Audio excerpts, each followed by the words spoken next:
Go through just our board members real quick. Our immediate past president, our current. Oh, got it. Okay. Our current vice president, our immediate past president is Sam Friedman.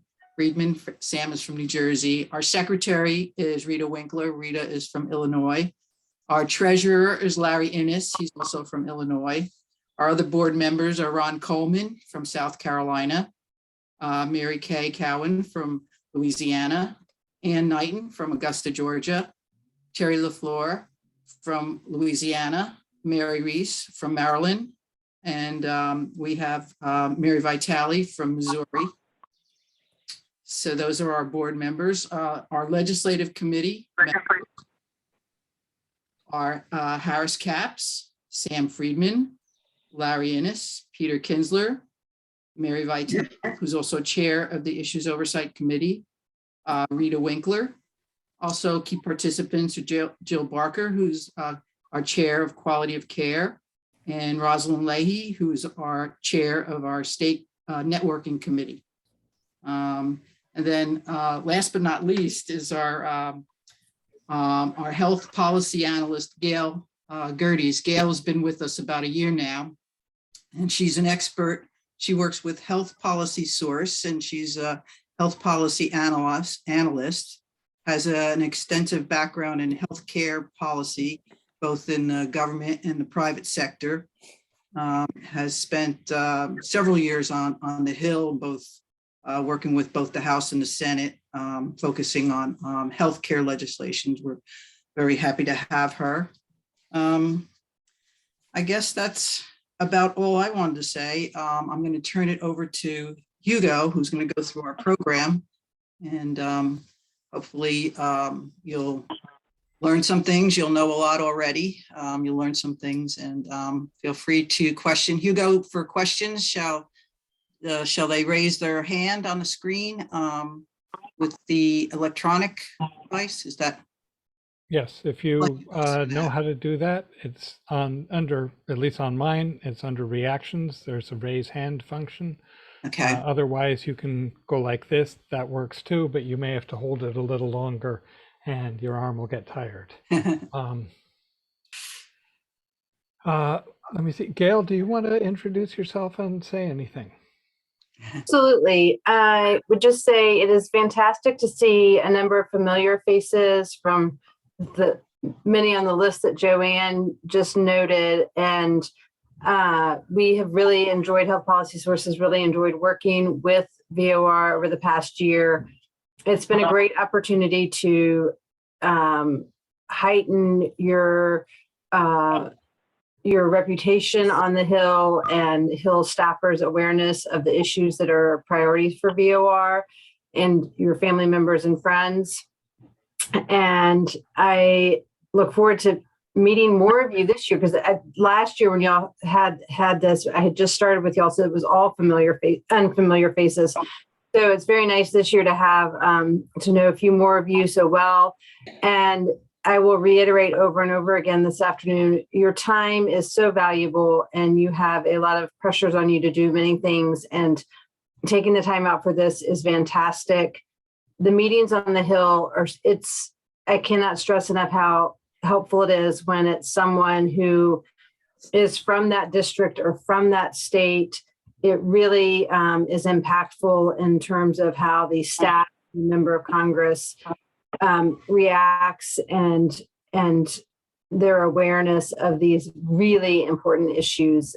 So thank you. And I will probably say this again as well, but just know Hugo has been great to communicate with, as well as the legislative committee or the folks I've worked with the most. But if you have a question, feel free to reach out at any point in time. I am a resource for all of you. That is my goal and my intent. And so sometimes it may not be that I can help you get an answer, but I can help you get to the right person or a better person to get a more complete answer or solution. So I'm happy to facilitate.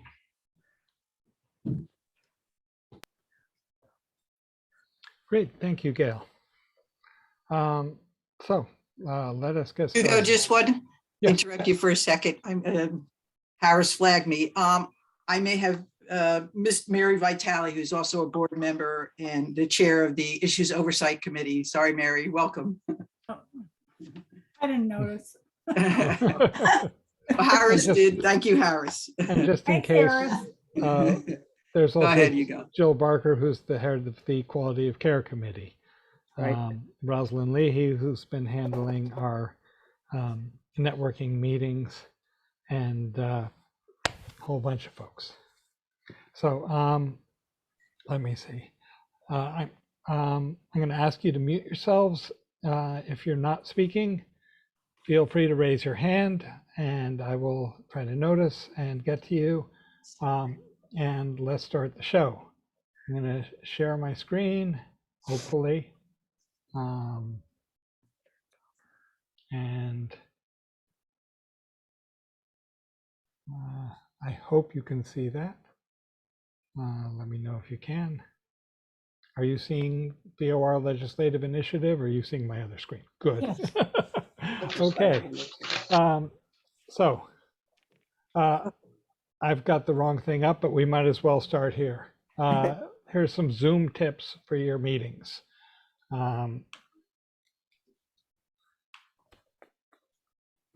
First of all, if you aren't familiar with Zoom, you should get comfortable with it.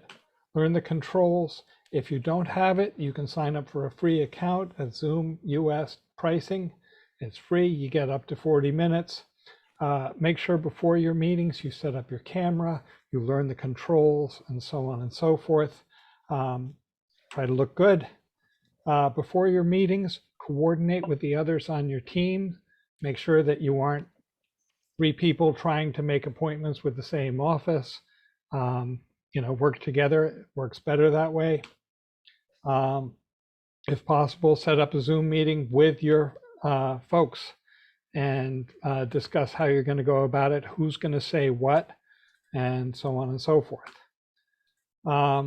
Be on time for your meetings. Better still be a couple of minutes early so that you're not holding anybody up. They can open up the chat and so on. I see we have a question already. Marty. One thing I wanted to point out, just so people aren't surprised, is sometimes when you when you arrange a meeting with someone on the Hill, they will use their own version of Zoom or whatever. So don't be surprised if that arises. Thank you. Dress nicely. Look good. You want to make a good impression. You're speaking for VOR and for all of our families. So dress up. I mean, I dressed up for this meeting. You don't have to do that, but I did for this. It's warm in here, so I may take off my coat halfway through, but for the time being, I'm trying to do this right. Make eye contact. This is hard. You have to look at the little camera on your screen in order to make eye contact, and not at the pictures of people. So if somebody asks you a question and you look down at them on your screen, you're not making eye contact. If they ask you a question and you look up at the little dot on your camera, it looks like you are talking to them. It takes practice, but we can all do this. Again, mute yourself when you're not talking. This prevents background noises, phone calls, coughing, sneezing, comments from family members, crying babies, and barking dogs from distracting the meeting. Don't multitask. People can see when you're talking on the phone. And so that can be a problem. Although it's good to check messages, like I didn't. Let me see. Don't eat during meetings. It looks so bad. You can have a sip of water.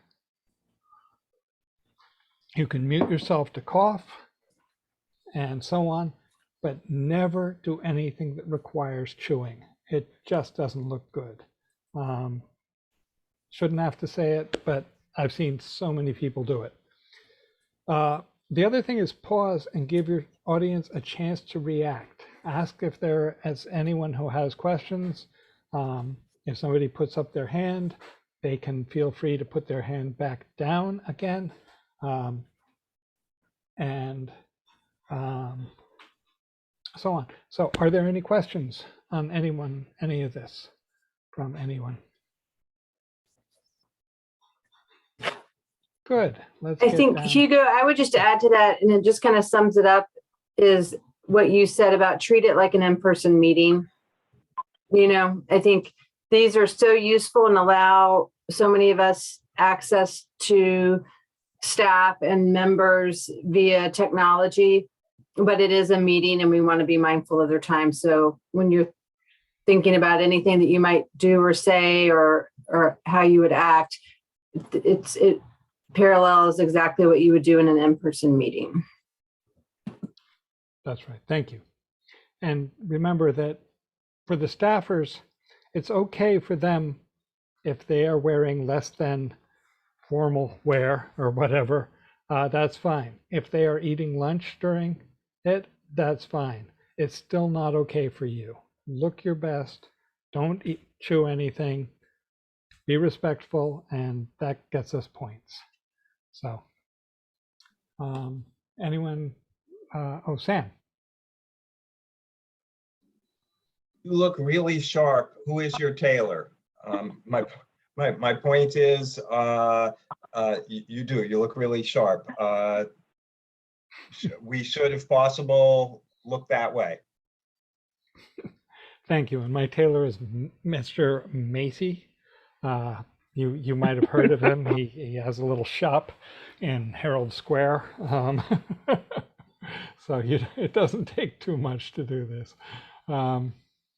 So let's move on. Oh, while I've got this open, legislative contact report, I am going to be sending these around. After your meetings, if you can just tell me who you spoke with, if you don't necessarily have to use this form, because if you try typing on this form, it's going to make you crazy. It's going to change the whole format of the thing and so on. But it's just an idea of what I want people to send. You can make a copy of it and fill it in by hand and scan it, whatever you want. But I do need to know who you've been speaking to. And if you can, any of the states, any of the people in your state who you can't make an appointment with, if you can just send them another email and say, thank you. I hope to be able to speak to you sometime in the future. Here are the things that we are talking about. Here are the materials for the program. If you're free next week or in the month of June, I would love to speak to you. But if you can follow up and let me know, because I am going to be sending these out, the materials out to every member of Congress if I can, and every office rather. And that's a lot of work. So if you've already covered 20 people in your state, it would be a blessing to me not to have to cover those 20 people. So that's that. And there's my little logo of Nipper. And let's see what we got. Okay, here we go. Nope. Okay, it's open? Yeah. And let's see, where did this go? You're dragging your cord. Your cord's on the ground with your nose thing. It's on the ground. Let's see, PowerPoint. I've lost my PowerPoint. Hang on a second.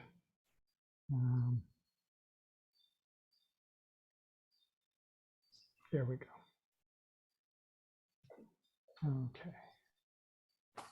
Oh, there's one person in the chat meeting. Okay, good. Let me get this together and we'll be ready to go.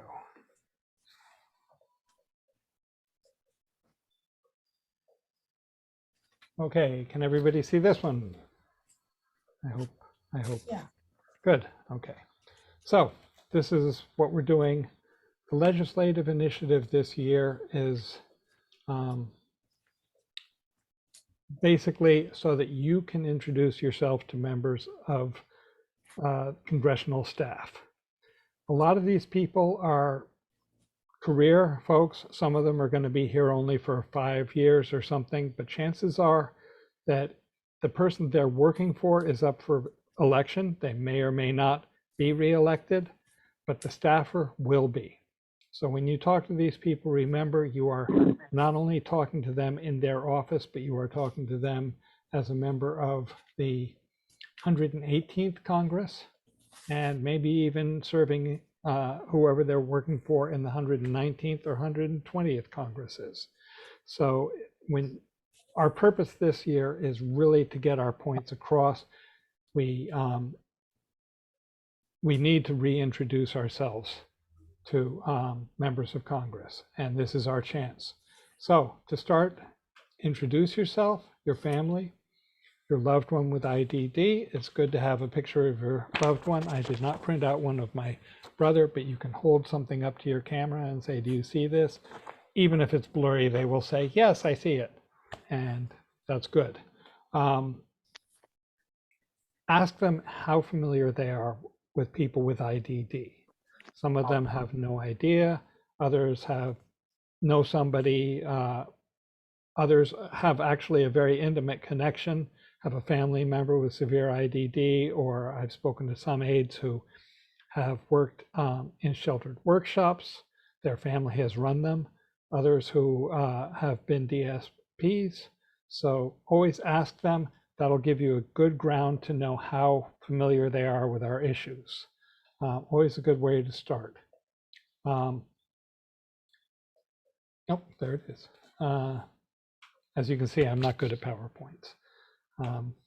Okay, secondly, after you've introduced your family and your loved one, introduce VOR. We were founded in 1983. We advocate for human rights and high quality care for all people with intellectual and developmental disabilities.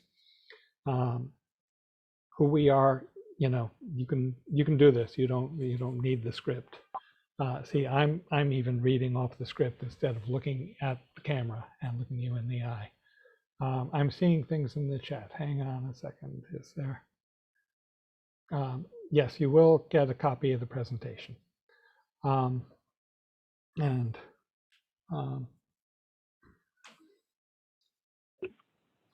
Okay, so once they know about VOR, that's when we start the program. As you can see in the materials for Congress, we basically covered the first page of options, where we support a full range of residential options, full range of employment options, and ask you to support the entire workforce.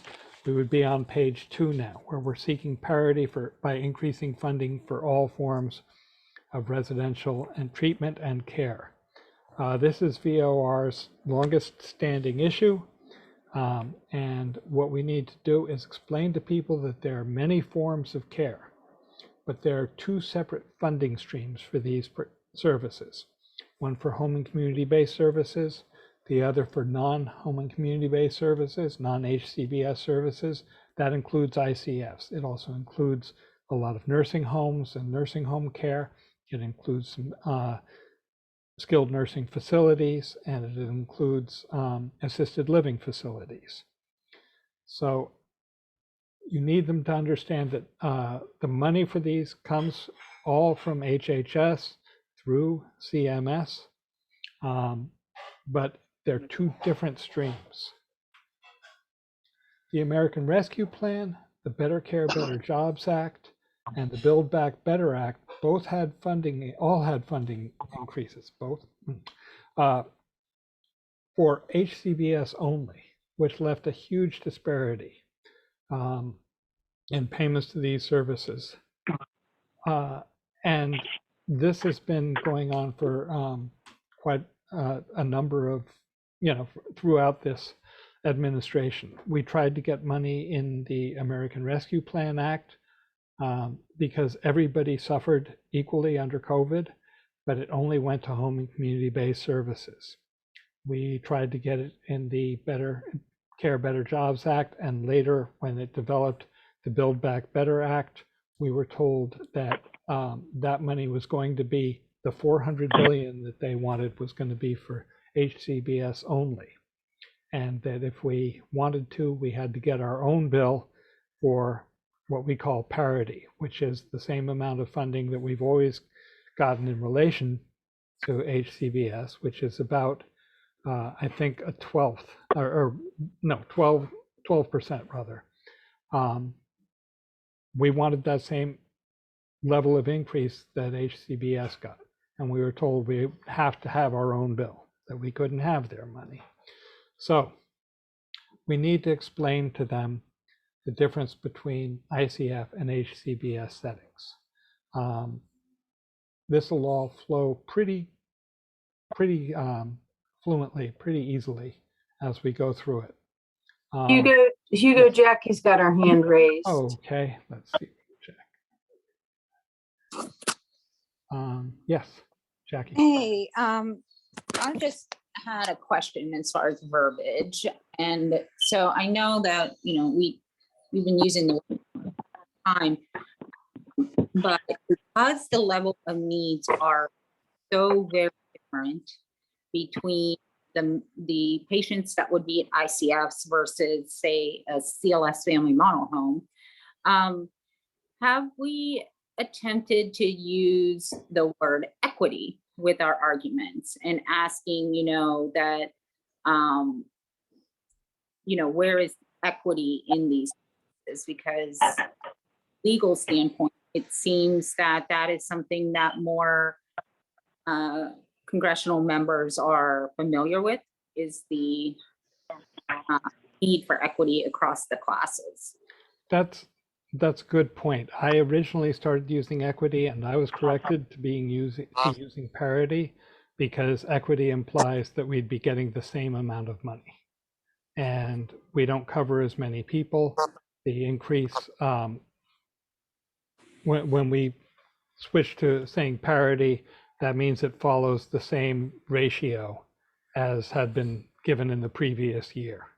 So that's a good point. Also, let me go back a step and say, when you're introducing yourself, not everybody here, and I meant to mention this, and thank you, Jackie, not everybody here has the same background. A lot of us are in state-operated ICFs, some are private ICFs, some are group homes, some are at home. Basically, tell your story, introduce your family member, and so on. The issues in the handouts to Congress, we tried to make it so that they cover everything, but it's your story that matters, and then from there you talk about the bigger picture and the issues of VOR. Yes, Mary. You're muted. While we're on wording, I've learned over the years to change some of my wording. And instead of I always use the word residents when I'm talking about my brother and his peers, and also talking about where he lives. I always call it his home, not an institution. So I use those two words. I just think it's true of what, they're a resident and this is their home. Thank you. Yes, language is important. And as we all know, a lot of the language, community, institution, and so on, have been used against us. So it's good to let people know that our loved ones live in a community and they're part of a community, and that, what's wrong with institutions? Institutions are, we have a lot of institutions. Congress is an institution. So if you don't like institutions, you're talking to the wrong people. So, but do explain the difference between ICFs and HCBS settings. ICFs offer greater services to those with higher needs. They do this by housing more people in the congregate community. They create an economy of scale that allows them to have nursing staff, doctors, psychiatrists, therapists, and behavioral therapists. to cover a group of people. You can't do that in a smaller setting with people spread apart to the same extent. You might be able to have some group homes close enough to have a doctor who covers them all, but it becomes much more difficult. Dental services are harder to attain and so on. Also, ICFs are required to offer active treatment. Who knows what active treatment is? Joanne, I'm going to put you on the spot. What's active treatment? Unmute yourself. Mute, here we go. It's a continuous process of, I don't know all the words, but it's where you need to be active in the treatment of your individual. You have to have goals and objectives. You have to have on-site professionals. It's the most comprehensive program, the ICF by CMS. There's nothing like it. Everything is covered. If you don't have on-site professionals, you have to have access. I see Harris just said that a lot of facilities, the ICFs do not have on-site dental. My sister's site does have on-site a hygienist. There's therapists, speech therapy, which is kind of interesting because when you see speech therapy, you think mostly of verbal speaking, and most of their role is about swallowing, because a lot of our individuals have some sort of dysphagia where they can't swallow and their food has to be thickened. Yep, there you go, Hugo. You've got it all up there. All right, I'm turning it over to you. Okay. Tom Gilbert here. Can I add? Yes. Yes. Active treatment is developed at the individual service plans, the ISPs in the group homes, at the ICFs. And yes, psychological services, occupational therapy, physical therapy, dietary, all those things are involved. But not only does it take place in the home, the active treatment is 24/7, and it also takes place out in the community for outings. It takes place at day programs or workshops. It takes place in recreation centers, and all of those things have to be adapted with the basis of what is determined at the ISP meetings, which take place quarterly. Thank you, Tom. You betcha. I just learned a little more than I knew, so thank you. And that's coming from somebody who's done years of active treatment planning. Thank you, Tom. I think also another point regarding active treatment is there has to be measurable goals written. And so, you know, Jaden is obviously, we have her home, and so we're very involved with CBS, and they have some goals, but they get away with a lot more on the HCBS side of just listing the services she's going to have. She's going to have, you know, exploration. She's going to have community integration. She's going to have these things, but they're not necessarily set for goals. But with active treatment, just like when they were children in an IEP and those goals had to be measurable, they have to have active, measurable goals. Thank you. And I have heard from several people in the community, you know, who promote community for everything. Oh, you know, that is optional. We do have that. And at the same time, I'm not convinced it's all things are equal, I should say. The next slide in my list of slides is any questions, because at this point in your presentation, it's probably good to ask the aide if they have any questions or need any further explanation on the issues you've said so far about the difference between ICFs and HCBS, about parity, and so on. It's always good to ask that, to pause and ask them if they have any questions. Otherwise, they have a couple that are stacked up and they only ask one at the end of the meeting. You want to keep them engaged. So how does parity affect the DSPs? Most congressional aides you speak with will know about the shortage of caregivers, but again, never assume they do. Ask them. Explain that HCBS only funding has also carried over to several bills that would increase wages and training for direct support professionals, but only for those who serve in HCBS settings. ARPA had this, the American Rescue Plan Act, Better Care, Better Jobs, and the Build Back Better Act all had money for DSPs only serving in HCBS facilities. Why does this matter? Anybody? Okay, 4, 3. I can, Tom Good. Gilbert here. Yep. Why it matters, the direct support professionals are a very, very talkative community. And they all know each other and have been in the field back and forth from company to company, from business to business, all supporting our folks. And if there's more money to be paid for the HCBS programs and not at the ICFs, there will be an exodus from the ICFs into the place where they get more money. Most of these folks who work at our community facility, actually, because of the wretched pay that they're getting, have 2 or 3 jobs and are all over the place. So yes, they all talk, and yes, there will be an exodus if there's not parity in pay. Thank you.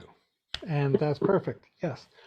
All these facilities draw from the same pool of workers. So if an ICF is offering $10 an hour and the group home across the street is offering $12.50 an hour, guess who's going to get all the workers? And guess where the workers at the private ICF are going to be applying for their next job? At the place that pays better. So this results in a drain on the facilities that treat the most vulnerable people in favor of the providers who are treating a much more treatable audience. So we're asking for parity in this so that the entire DSP force is funded equitably. And here's where equity comes in, Jackie. We need everybody to get the same treatment throughout. So again, at the end of this, any questions about the workforce? Because you're about to move on with your presentation. And this is where we change gears. This is where we talk about employment opportunities. You're going to be talking to health LAs. I've been working, Gail and I and Harris have been working with a group called the Coalition for the Preservation of Employment Opportunity. It was the Coalition for the Preservation of 14C. They have been doing a great job of reaching out to labor LAs and speaking to them about preserving this. And this is where we are going to be telling health LAs about this. Yes, Adrienne. Well, this is going backwards a little bit. I'm sorry. No First of all, I'm new. Hello, everyone. I'm in Connecticut and I'm totally new here. I was wondering if we talk about autism, because in my world of my severely impacted daughter who has both autism and intellectual disability, it seems like everyone I know who's got a severe kid is dually diagnosed with autism and ID. And autism, I think, is something that people are more, it's more on their minds right now than intellectual disability. And I wonder if we should explain what IDD is both often both autism and ID. That's really the severe, seems to be the bulk of the severe population. I don't know if that's been brought up in the past. It has, thing is, but I've omitted it a little here, so thank you. say that again. I've slid over it a little bit here, and it's in the Okay. materials. I try to keep writing autism in the materials. My background is obviously from my brother who was in an ICF with IDD. He also had co-diagnosed autism, but you know, for years I have not been using that term as part of what we've been doing. And I thank you, because we really do need to move over to always saying severe IDD and autism. Hugo, I think that highlights right there, Adrienne and Hugo, you just set up a perfect example of how important it is to use the right verbiage. And I appreciate the use of parity, resident, and home earlier. So thank you for sharing that reminder, Adrienne, and Hugo, including it in the written commentary. But also, Adrienne, that highlights, that's your story. And that's what makes it so impactful, that everybody here is participating, because you each have your own very individualized experience with your family members or those that you're guardians of. And so it's a good reminder of why it's so important that y'all are making the time for this, because then they will get to hear your story and it will personalize. This is not a patient at a facility. This is a resident in their home, and what type of care do they need and why. So thank you. Okay. Good. Is there any more, or should I move on to the employment? Bell from California. I just like to chime in. I think we need to be very careful in using the term autism, because many people feel that they have an understanding of autism and they think of it as more like a quirky gift that some people has, as opposed to people who are really very seriously impacted and their families with severe autism. So I think you have to be very careful that they understand what you are speaking about, if that's the classification of autism you're referring to. Again, a good point. We are talking about severe autism for the most part, and making that distinction. I think- Adrienne, Yeah, it's called level 3 autism in the DSM-5, and it's severe with a capital S, or profound. And we could even educate them that the Lancet, the British medical journal, is recommending that we start to call it a separate illness than autism, because of the quirky, the good doctor nonsense, which represents what, 10% of people with Right. autism, and that it should be a separate diagnostic category, because that's been a huge problem. Getting rid of it. This is a whole nother discussion. This is sort of my little subspecialty. no, it's So perfectly Adrienne, appropriate. I think that would be a great thing for Hugo and you and I, and maybe a couple of others to dive into, as we educate offline the meeting, like tell your story, but being mindful of the time of the meeting. Then in your feedback to Hugo, let us be sure to add that into your commentary, and then we can loop back with that staff and really kind of dive deeper as we continue the conversation and build the relationships with them, so that we can fully and properly educate them on exactly the nuances and the differences, so they understand how best to align congressional policy with the needs. Will do. Yes, please do. I would love to see that. So thank you. And I think we've got Jackie and Linda, Hugo. Yes, Yeah, Jackie? I wanted to real quick just touch on that, is that, typically these meetings that we're given are like 15 minutes, most of them. Sometimes you'll get a half hour. Rarely you'll get a little more than that. But so it is a lot of content to cover. And because of that, unfortunately, those of us that have medically complex loved ones, oftentimes what we end up doing is, I know for myself, I am involved in multiple niched organizations. And so, my daughter has a rare genetic condition. I sit on several committees for the SINGAP Research Fund and things like that. And then also with the National Council on Severe Autism, are very focused on that particular issue regarding getting a profound autism designation. I think you might find some good information there. And then what I really like about VOR is it does take the intellectual disability component and then really focuses on that, because all of these issues do need kind of like they need more than what their own time is given. And so it's not that we're omitting that, but that we are trying to make sure that there's always a space for each particular issue that each is addressed. And so, hey, if you want to send me an email after the meeting, I'm happy to send you over some information and some links regarding that, so you have some resources if that is something that you want to talk about. That's great. And Jackie is a member of, you're you're one of the officers of National Council, correct?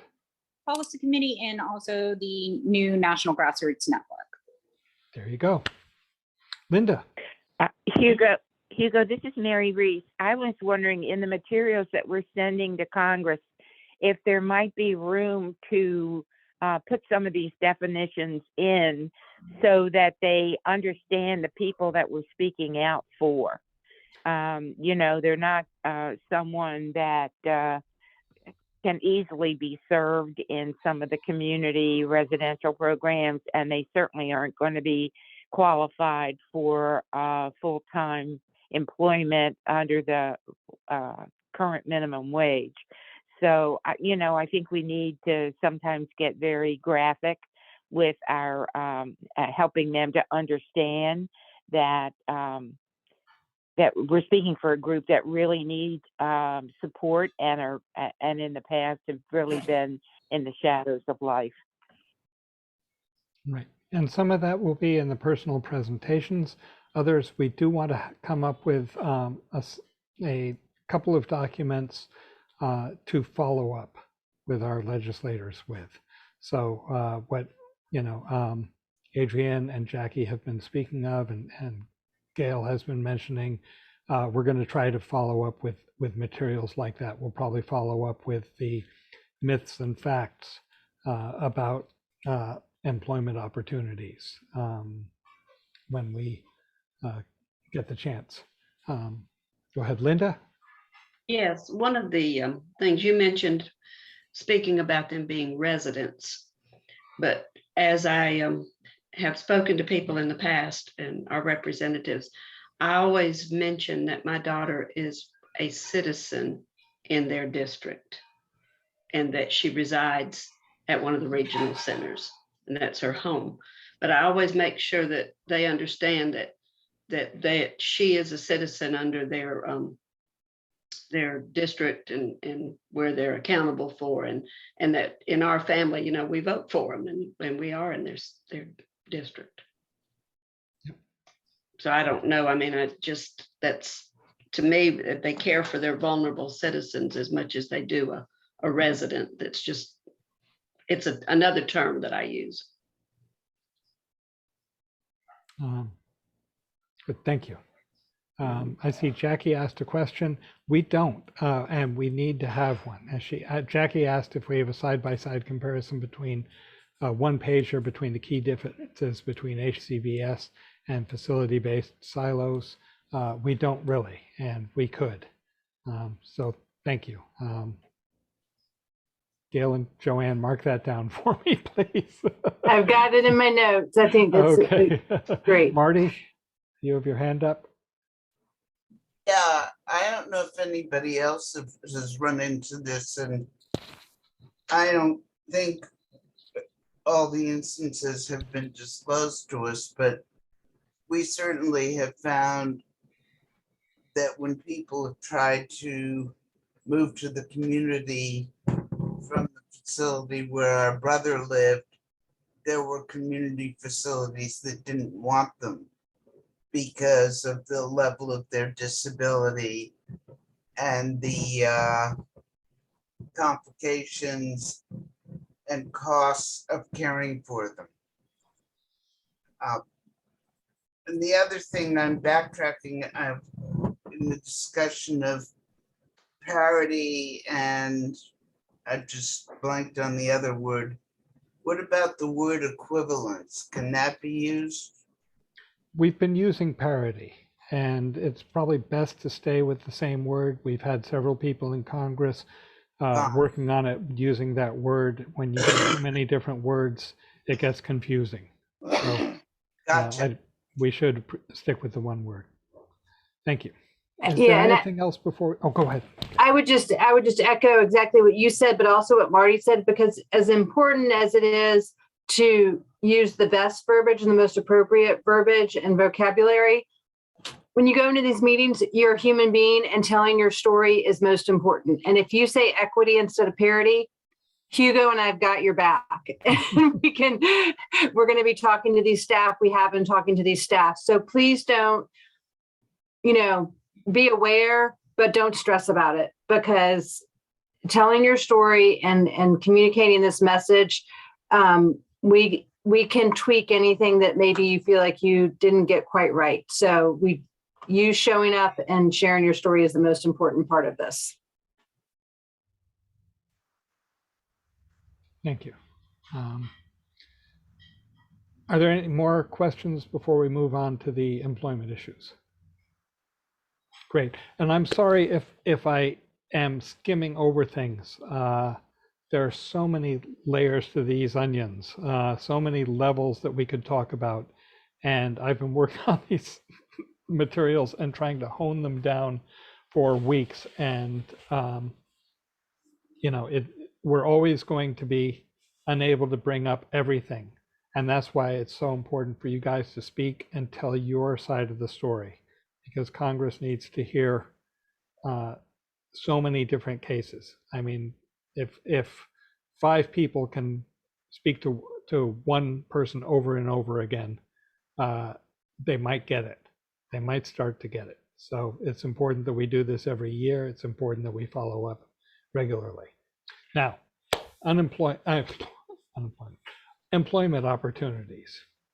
VOR supports all employment opportunities. We're very happy that there are programs that support competitive integrated employment. We're very happy that there are programs that allow people to work for less than the full wage that others earn based on their ability, because this allows people to participate and use their skills and be part of a community. The programs we're talking about use 14C certificates. They have been called sheltered workshops. We try not to use that term, but that's the term that people are familiar with, and that's what you know, your legislators are going to say, oh, are you talking about sheltered workshops? And you say yes, but we try not to use that term. Many of the reason we're bringing this up so much is because many of the same people who've tried to eliminate ICFs also campaign to get rid of these commensurate wages, 14C wage certificates. Again, it's a question of the people with the highest needs being marginalized. We don't want that. We want everybody to know who the whole population of people with IDD are. 14C programs, first of all, are highly regulated and overseen by the Wage and Hour Division of the US Department of Labor. It's not just that somebody decides they're going to run one of these things. It takes a lot of work to run one. These programs benefit a very specific cohort of people. I tell everybody that my brother Tom was not really able to participate in 14C, but that I know other families who have people who have certain abilities and skills who try to. They enjoy using their skills, developing their skills, and interacting and working among others. And these are people, though, who are not likely to be accommodated well by most employers.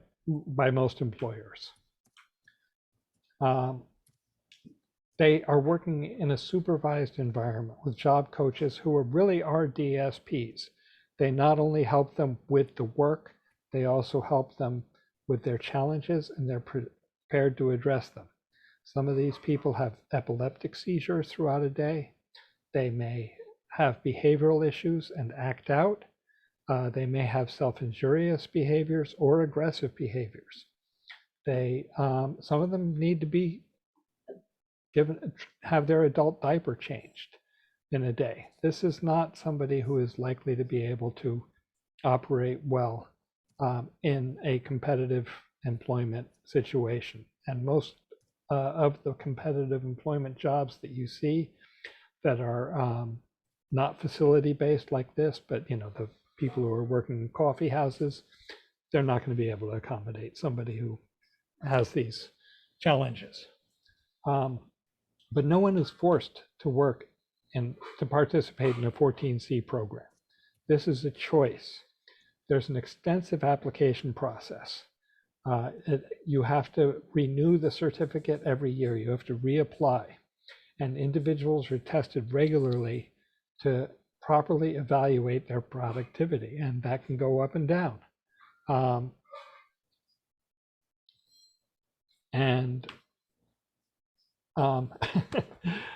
Don't say who quoted this, But Joe Biden once said, a job is more than a paycheck. It's about dignity. It's about respect. It's about being part of your community. And he was right. But again, Joe Biden doesn't support 14C programs. He wants to shut them down. Go figure. So again, we support all employment opportunities. There's no reason for having one and not another. They work together. The people who participate in 14C programs often work next to people who are making full wage. Some of them actually make more than minimum wage, even with a commensurate wage, because the job they're doing, will pay, say, considerably more than minimum wage, and they make 75% of the wage, and they actually make more than minimum wage. In fact, a lot of the people who work in these programs make more than the people who are supervising them.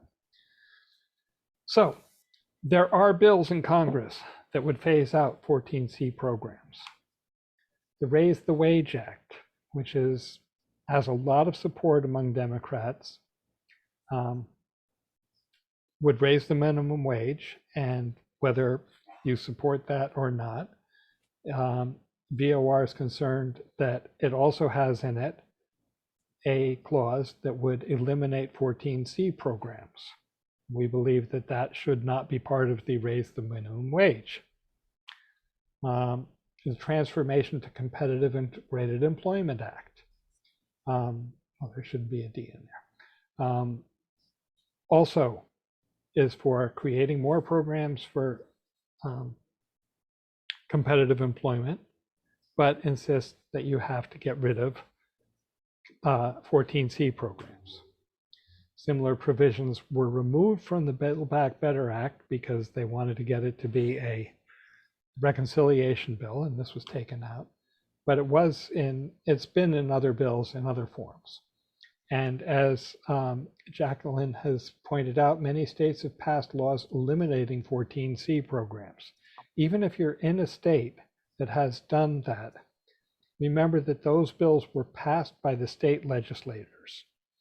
You're talking to members of Congress, you're the federal legislators, and we're trying to keep them from passing federal laws that would eliminate 14C. So even if your state no longer has them, you can say, yeah, here in Tennessee, they no longer have them, but I know other people who have them in other states, and we're trying to save the programs for those people and those families, even though we don't have them here.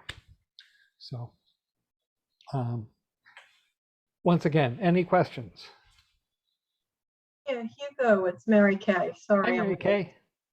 Hey, the Raise the Minimum Wage Act, as I understand it from here, one of the problems is that if they do that, it doesn't also make sure that the funds being provided to private providers necessarily will raise the amount that they are paid to make sure that they can pay the higher wage through the states.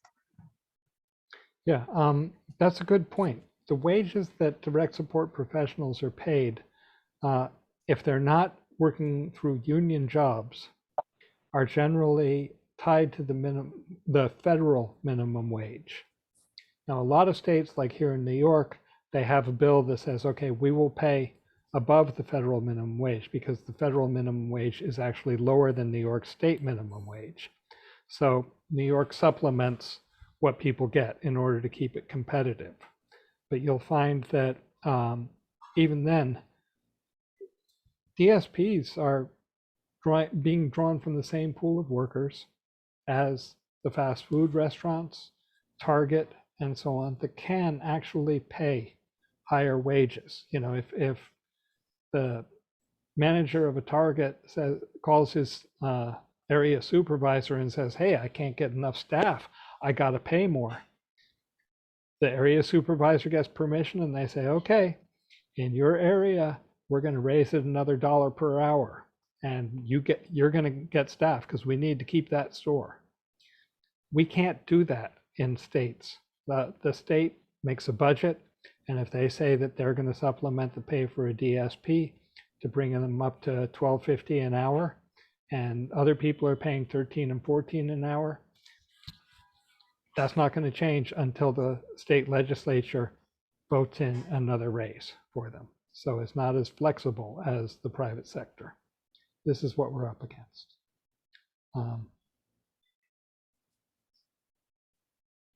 Good. Are there any more questions about the 14C? Okay, I'm going to switch over to Gail now, because at the end of the thing we're sending to Congress, we have some requests for the General Accounting Office, the GAO. And what it is members of Congress can ask the GAO to perform a study and to get data so that they can vote, they can have better information when they vote on a bill, especially an appropriations bill. So these are the requests that we want to ask of them. Gail, all yours. Thank you. So, and thanks for the slides, Hugo. I appreciate that. So oftentimes it is very common for either a member of Congress or a committee to submit a request to the General Accounting Office, and they are considered an independent arm of the government. And there are a handful of those sprinkled throughout the government. They're considered nonpartisan. They don't work for the Democrats. They don't work for the Republicans. They work really for constituents. And members of Congress can submit requests, and they don't do research. They're not going to go set up a study. They're not going to go, do any testing or anything. What they do is they take the questions that are submitted by a member of Congress, and they go and they look at, they go to the appropriate agencies or the appropriate businesses or the appropriate colleges or ICFs or states, and they gather the information and compile it into a report. So it is strictly just research. And so we have come up with 4 questions that will provide data that will further the goals of VOR. Thank you, Hugo. And so the first one, and y'all can all read it on the screen, I won't repeat it, but it is to get to kind of that side by side, I think that Jackie was asking about earlier. It's kind of with that in mind of to highlight very distinctly and clearly that ICF's role in the continuum of care for the disability community is critical and necessary because they often are dealing with complex patients, and they are required, and understandably so, to have a higher level of care offered as well. And so this question would kind of align with that thought, as well as it would show the need for funding to support the necessary services. So that's question number 1. And then we have, Hugo, if you're able to, if you don't mind going to the second one.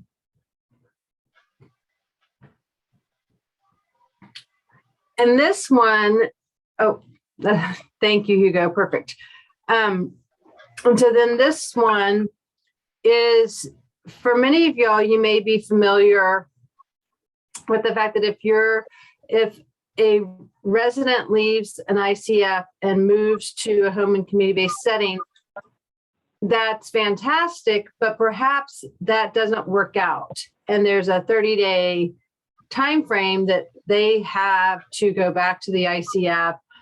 And what we're trying to dive into a little bit more here is what happens if at day 35, there's been a change in that individual's health? Or at day 60 is when you realize, you know what, we really thought that he or she was settling into the home and community-based setting, but they're not. And they really do need to return to the ICF setting for their home and their care.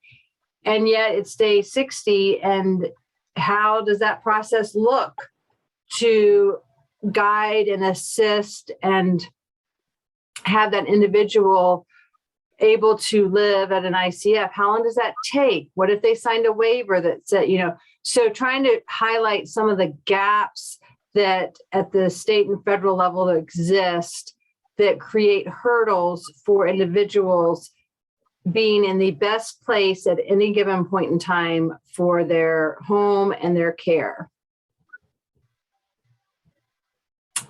And then we have number 3. Again, I think this just I kind of lumped those two into one there. My apologies, but just trying to get more data from the government to really highlight where this becomes operationally tricky for when you're talking about human beings and families and those with complex needs. And then the last one, please. Thank you. Again, this is just more data here to collect so that we can further emphasize why we're asking this. It's not just because you all are living this day in and day out in whatever form that reality looks like for you and your family members, but we want to be able to have this objective information to, I always say stories and data are the best combo. And that's what this allows us to have, is that combination of stories and data. Harris, you have a question? Hi, I have a comment on the questions as a whole. I notice and first of all, let me say that the questions or the studies, if you will, I think are good right off the bat. The only concern I have is that we're bringing up 3 topics with these folks, and the questions only seem to relate to one, and that's the ICFs.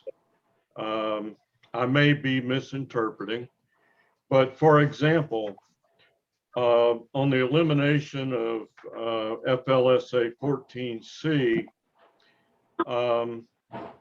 we've often said that there should be a study on the results, which some states have already done, like Maine, of eliminating 14C in some states on people with significant IDD and autism, and what replaces, what are the plans for taking care of the population who cannot undertake competitive employment. So I would think, as a minimum, if you're going to keep it to 4 asks, which is a lot, I would prioritize those, and somewhere in the mix, I would include at least a study about eliminating 14C, and if at all possible, just to be symmetrical with the rest of our papers, and I haven't thought this out yet, but there really are facts out there with regard to DSPs. Again, my only concern, and these again are good studies, we can't overload people we're talking to, but if I have to take this list myself, I'm going to substitute a 14C focus for at least one of these studies. Harris, let me interrupt you if I can. First of all, we ask that people not make substitutions when sending these out. That's why we send it as a PDF. Secondly, the Coalition for the Preservation of 14C or of Employment Opportunities is making requests about this very topic, and they're in a much better position to do it. They have a high-powered legal firm that's with very good connections that's doing this on their behalf.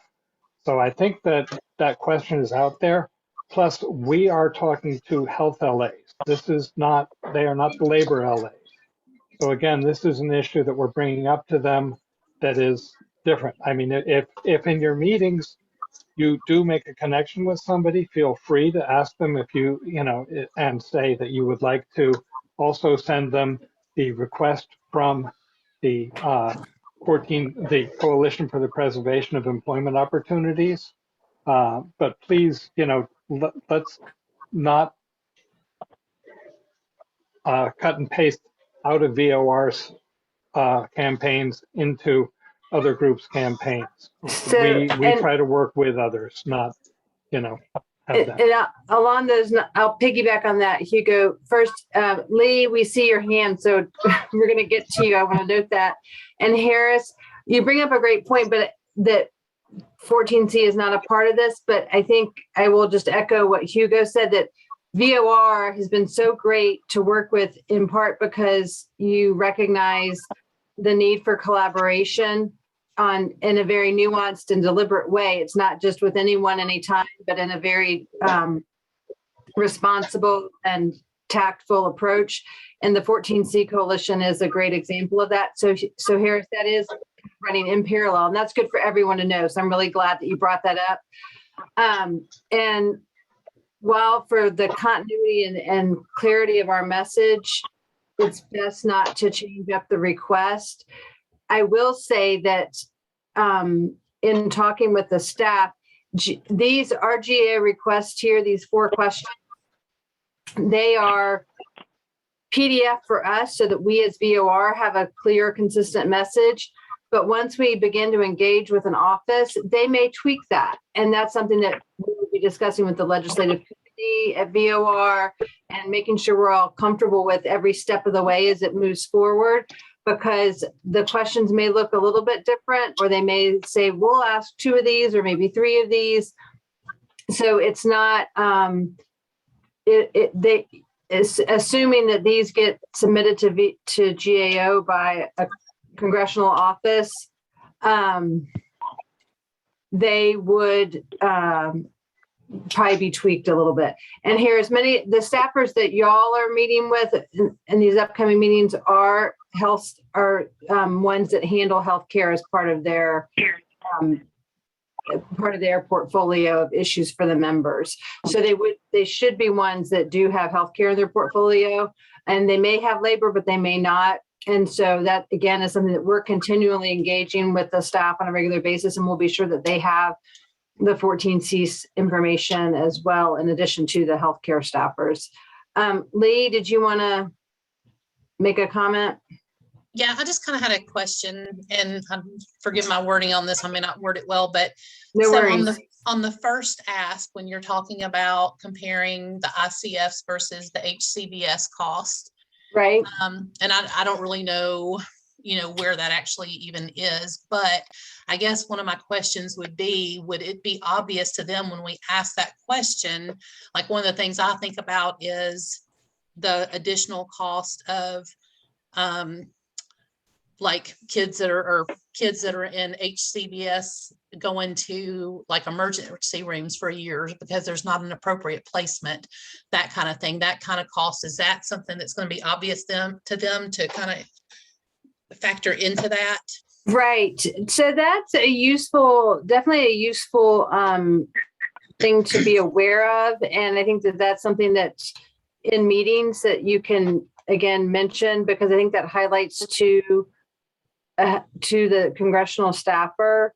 I think that is a very useful component that would not be on there. I would not expect to be on their radar, just because, and this may not be the best time to say this, but I think it is useful to remember that kind of as Harris and Hugo have talked about, some staffers handle healthcare, some staffers handle labor.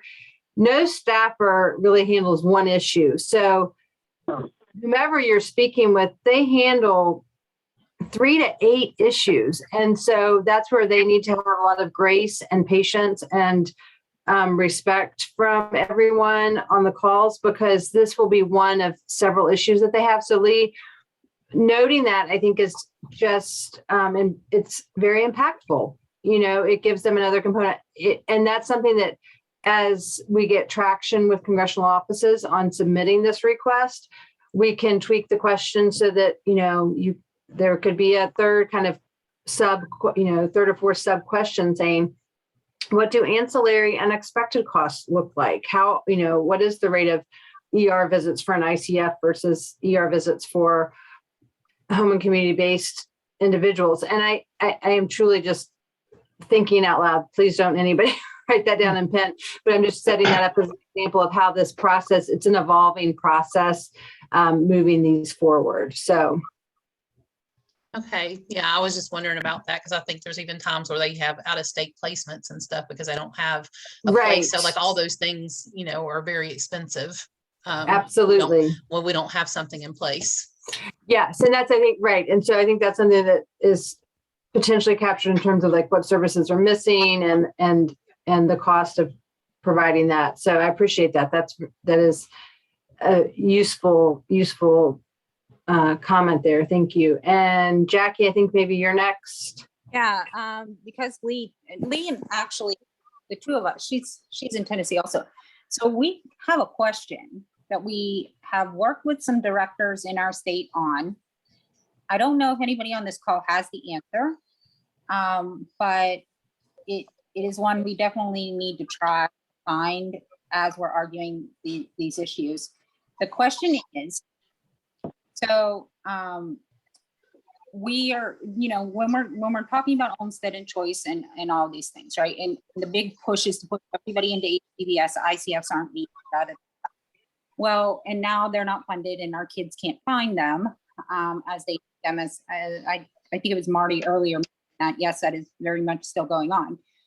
So what it ends up coming down to is getting boxed into no choice, and the only thing being an option of an inadequate CLS group home. And the reason that this comes about is because you cannot get the services in home. They're telling, I almost took my state to federal court on this earlier this year, and I've already since then, just in the past couple months, been advocating with 3 different families that were hearing verbatim the same thing. They're being told they cannot receive the services in their home, but if they put them in a CLS home, then they will be able to get the level of services they need. Well, we know that that's crap, and they don't. And so, but yet there is no ICF available.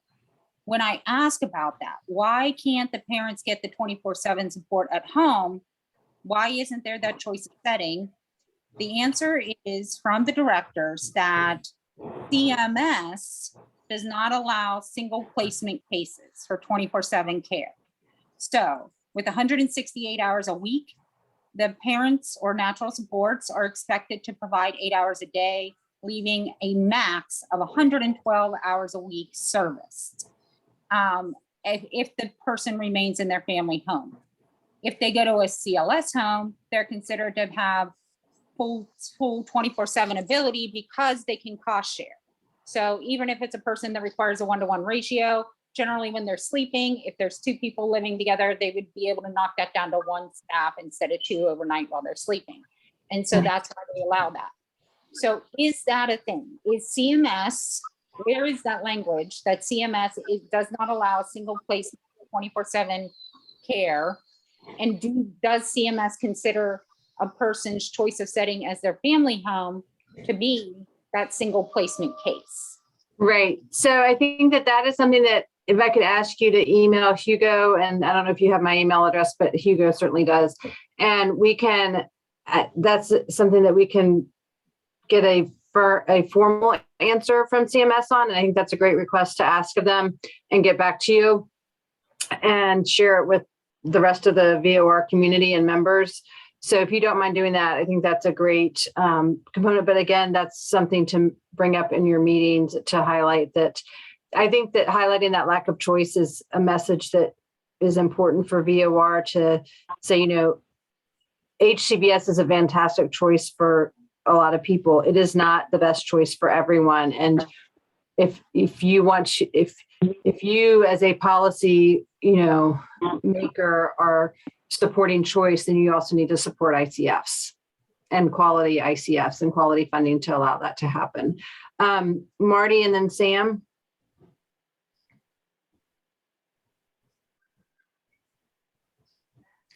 Marty, I think you're on mute. Marty, I have a little trouble unmuting. I'm sorry. No worries. The GAO question number 3. For the second sentence, for people who leave an ICF, what's the average wait time to return? Do people get to return at all? That may be for some, no, right? So I think that's so that's part of what we will have the GAO provide, you know, non-biased data on that we can use to facilitate our needs and our priorities. Thank you. The rule in Connecticut is you cannot go back. Yeah. And another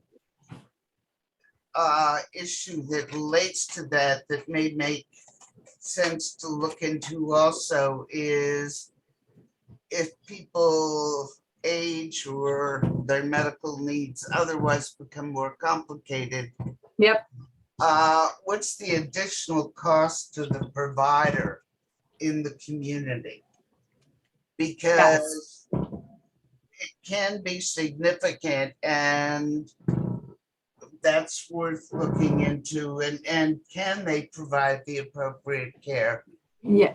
And my last question, if I can remember it, is in Connecticut, I think there was a raise this year in reimbursement of providers, but the state's been private providers or right, right. That varies. Yes.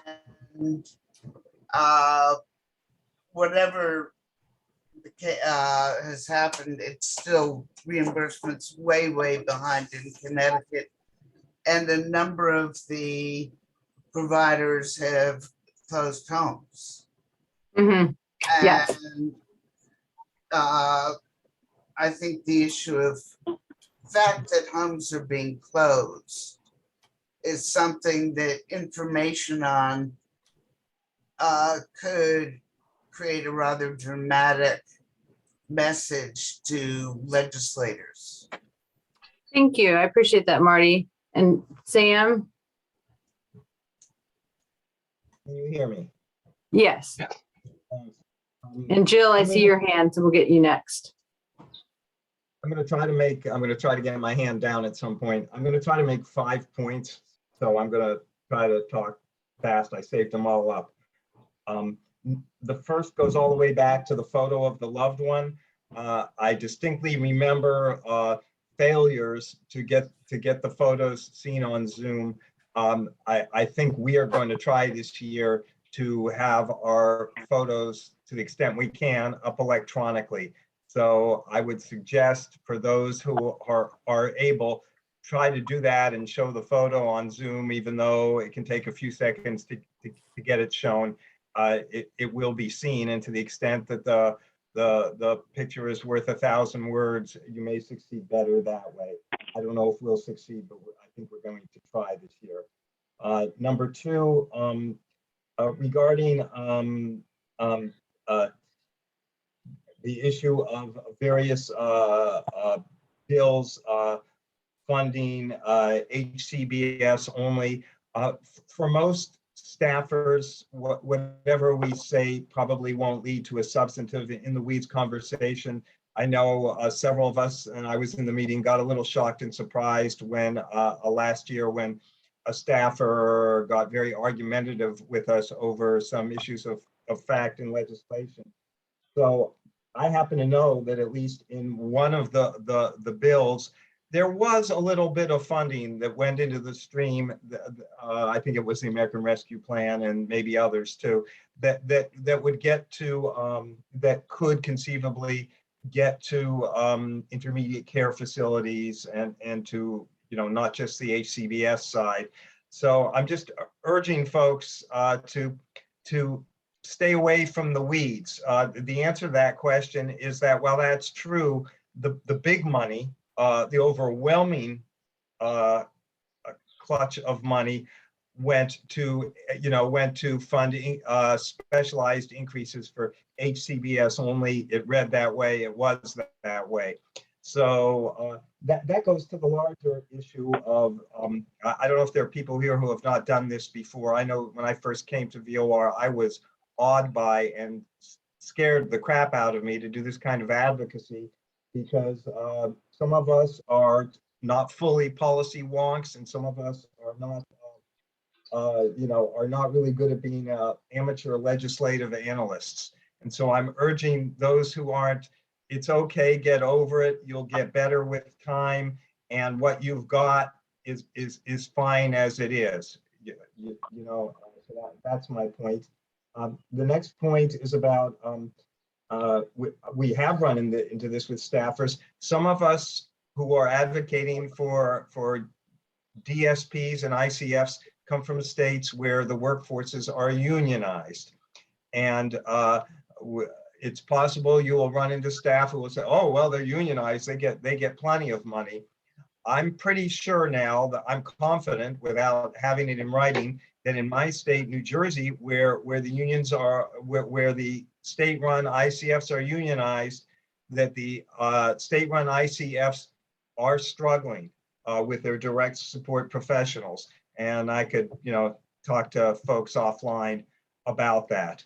So we shouldn't get sucked into that. There are regional differences. Some regions of the country, they're mostly unionized, I guess the Northeast, and others, I think more the South, they aren't. So we shouldn't get, we shouldn't get off our message over union issues. No matter how you feel about unions, that's not what we're here for. Pro or anti-union, we're here for our loved ones. So the next issue is, I think I'm almost done, so that's good. Regarding Harris's issue, and I've worked with everybody here. I see his points and I understand it. I would just point out that 14C is very clearly a plank in our platform, so to speak. It's one of our pages. So whoever wants to run more with that issue, should, but just the idea is, do it in the context that makes sense. So there's a way to do it, and there's a way to thread those kinds of needles. And let's see, my final point. Regarding the GAO requests, and this one is a question, it doesn't have to be answered here. Regarding one of, I think it was request number 3, wait time, we're pretty sure in New Jersey, and it's probably true in other states, the wait time is infinite.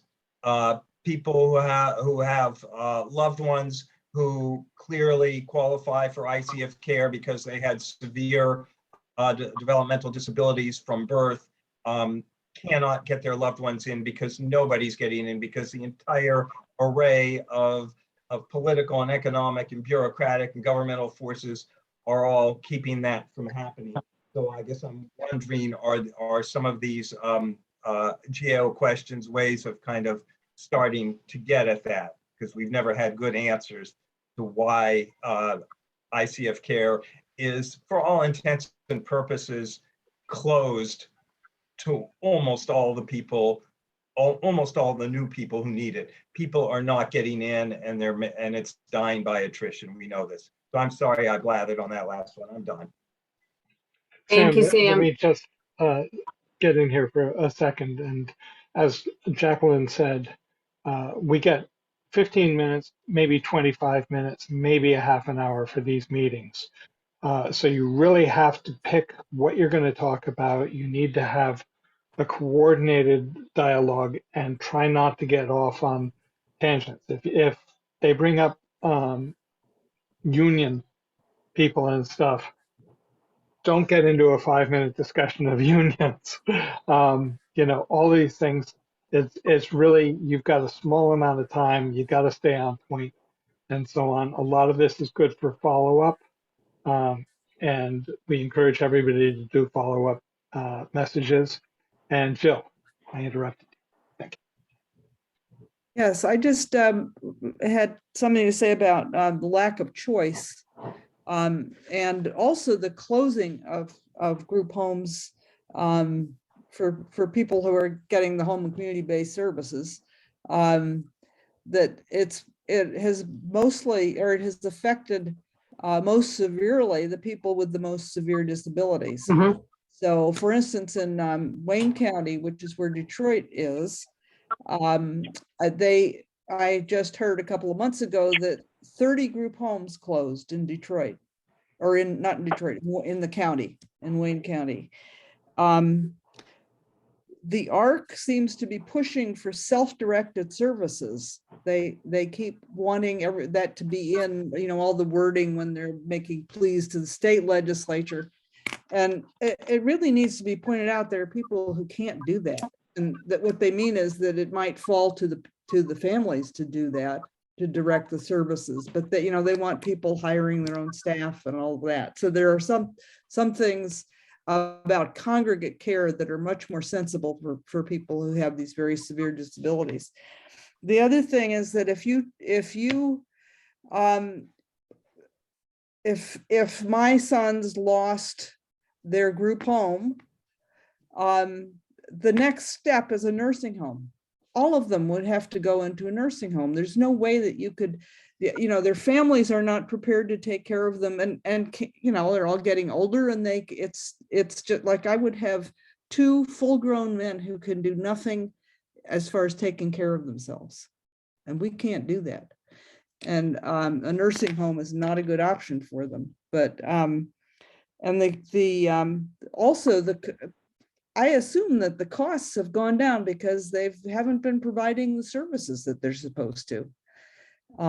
They may enjoy that, but it's really been hard on families. I know that people who have where our activity program is very limited in how much they can only have people come once a week instead of 5 days a week.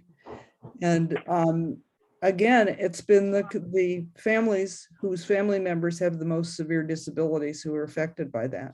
So that's thank you.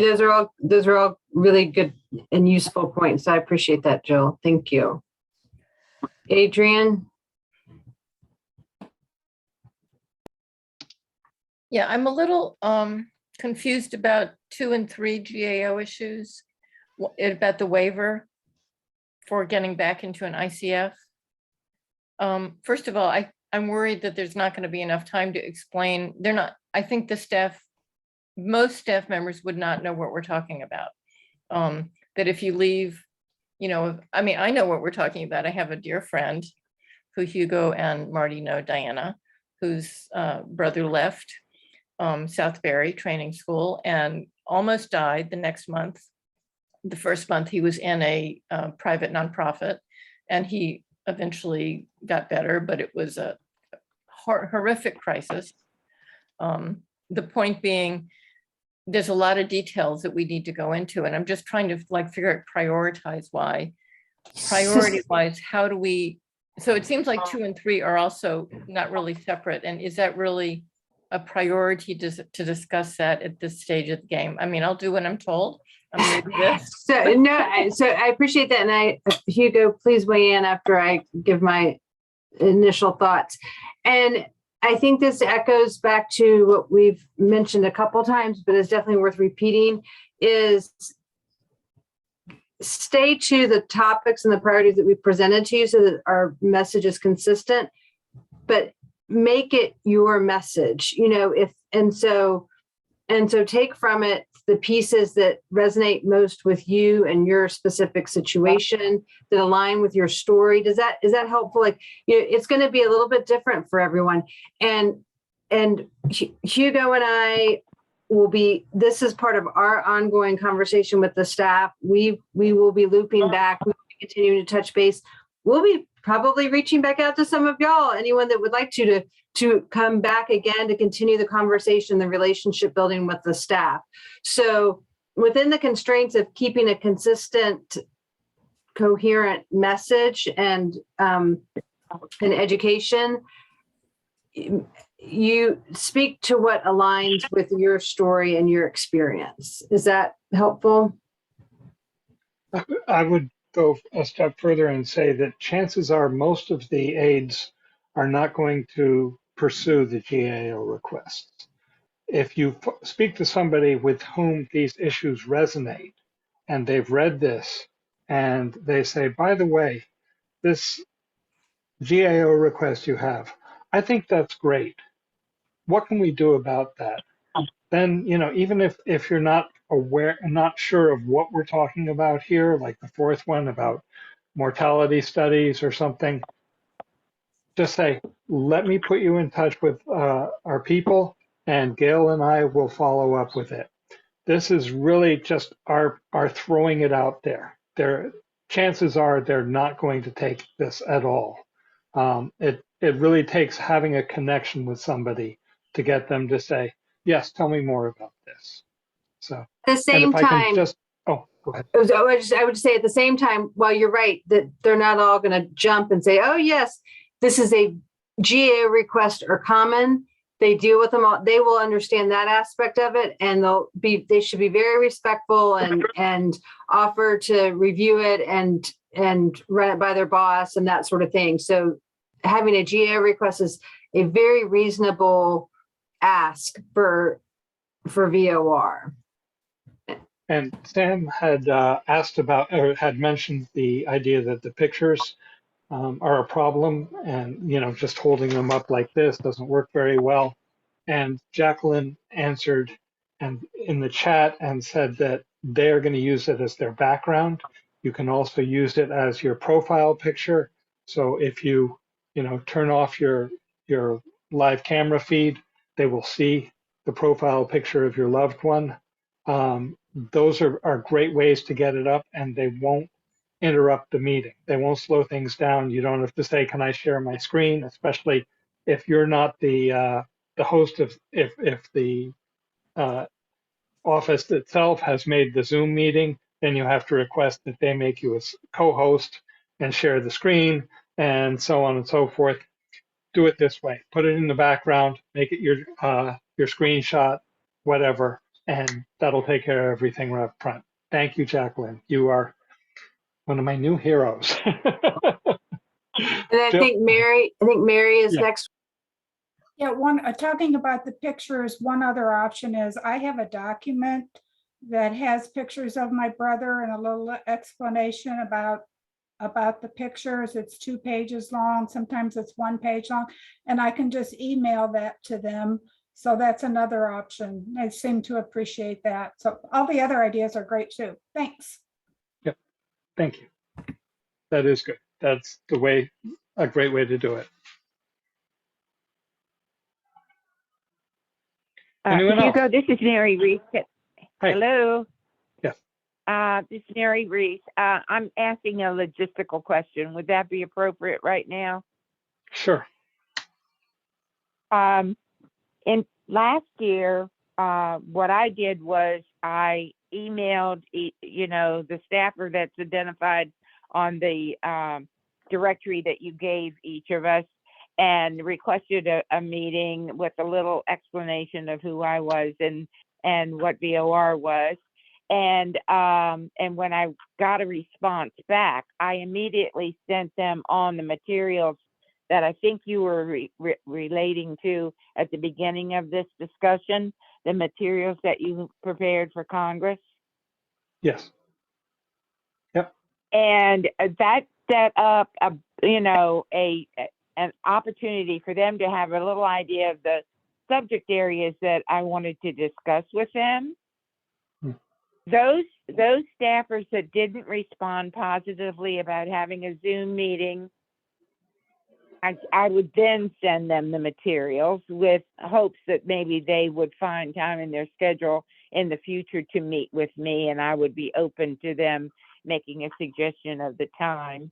And for those that I got absolutely no response back, I just went ahead and sent them the materials. This is all done electronically, saying that I was sorry that they didn't have the time to meet with me, but that I wanted them to know who VOR was and what we were asking of Congress.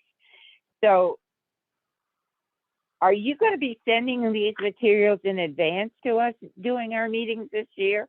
Or can I still do that little scenario I just described? You should have received the materials, didn't you? The No. materials for Congress. They've been an attachment in a couple of But things I'm I've having, sent around. if you would send them again to me, I would appreciate it. I'm having Okay. terrible electronic problems with all of my devices. So Okay, yes, I will please send send them it to again me for again. people. And All right, and thank like you. Mary, if you can make a connection with somebody and get a meeting, you should try to do it first. Send it to them before the meeting.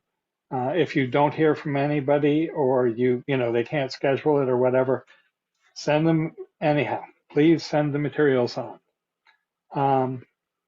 Is there anything else before we go on to the last segment of our presentation? Elena. Hey everyone. We are currently with my son, we are currently looking for ICF housing for him. And one of the things that I stumbled upon is the state ratings for the ICF homes in the state. For me, it was very scary because most of them say they need improvement or significant concerns. Would this be the meeting that we would bring something like that up? I mean, my bigger question is, why are the ICF housings not held to the same standards as a nursing home would be, or a hospital, another place that's considered a long-term care? But I didn't know if this was the meeting that we would bring that up, or what. It sounds to me that that's more of a state issue, in state than federal. But again, it goes to quality of care. It goes to standards within the state, and you're there to tell your story as best you can communicate it, and to try to get within those 15 to 25 to 30 minutes of your meeting the right messages across. So, and again, if you're some of us are calling the only person on a call for your state, and other people are with a group of 3 or 4 on the calls. So it depends what the priorities are, how you can coordinate and get things working that way. But yeah, do what's right. Thank you. Jill, is your hand still up or just didn't go down?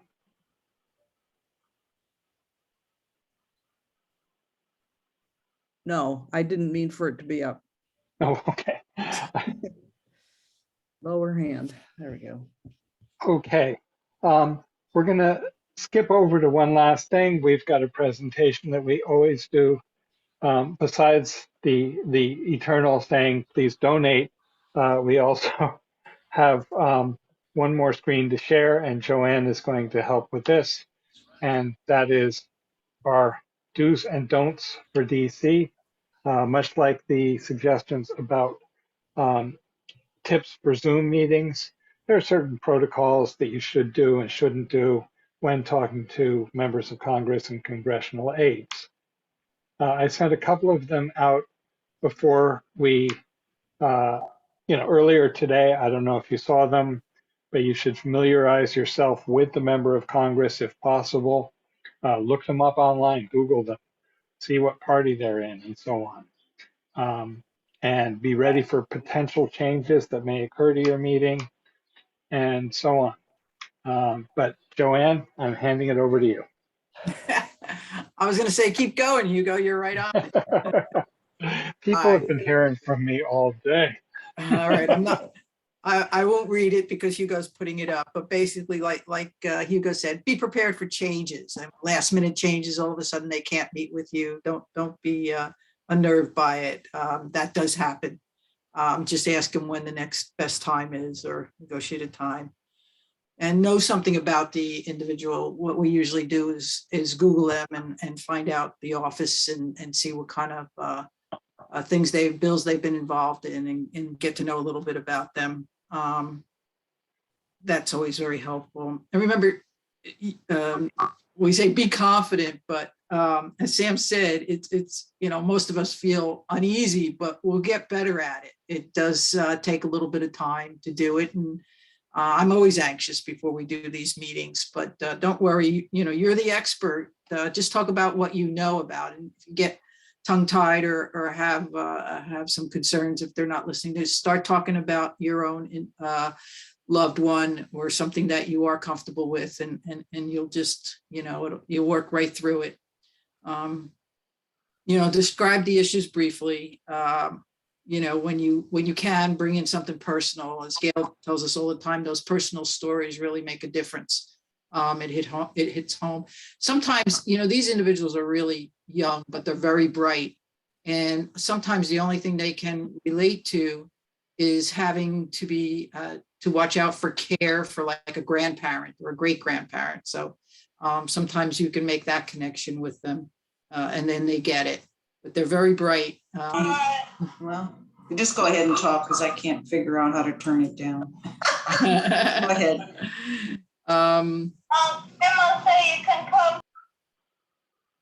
Just listen and always, it's good to take a break, ask them if they need more information. And like Hugo said, if we don't know the answers, which happens to me all the time, I just tell them I'll get back to them and then forward the request on to Hugo and somebody will get back to them. I do not. I guess we're not in sync here, but anyway. Do not? Yeah. Because they can read everything. I don't want to take the time. Don't assume, like I said, that they're up on all of the issues. Again, they're very bright. They work on several different areas. But, the more you talk to people, the more I realize that they really don't know about this population and the needs. So it's good to kind of find out what they do know without putting them on a spot and then explain to them what the issues are. Like I said, they're very bright. They're going to get it. They might not be sympathetic. I don't know. It all depends, but they'll get it. Don't be confrontational or argumentative or insulting or threatening. It is a little unnerving. They are a lot younger, but be careful not to make them uncomfortable. They're very influential.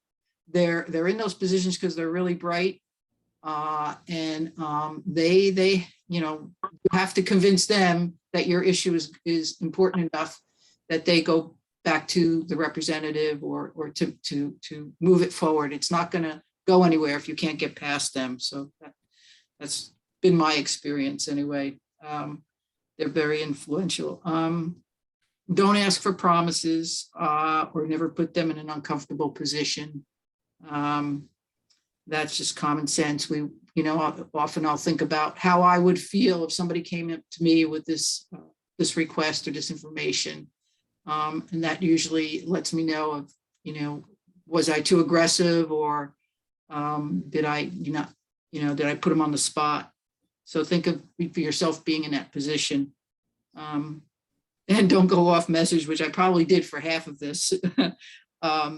It's very hard because we all have our own personal concerns that might be a little bit different than, what we're saying today for VOR, representing VOR.